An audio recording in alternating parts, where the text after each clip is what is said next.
Hey everyone, in this video I'll be showing you how to use or how to voice chat on Roblox mobile. You have to open first of all Roblox app and just tap on three dot over here, and now you have to tap on this setting option here and just go to privacy.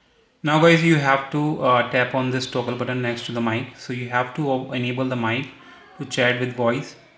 So keep this option green, so it is enabled. Now once you enable the microphone from the here privacy, now you just need to open any game that supports voice chat. So let's open this game because this game supports microphone as communication. Now once the game is open guys, to enable voice chat, you can see the mic over avatar's head. Just tap on this mic over avatar's head to enable voice chat. Now if I talk anything, you can see the validation in the mic. It means Roblox is using your mic, and using this mic or voice chat feature you can talk to anyone in the game and interact with them, and you can get more donation in this game if you want.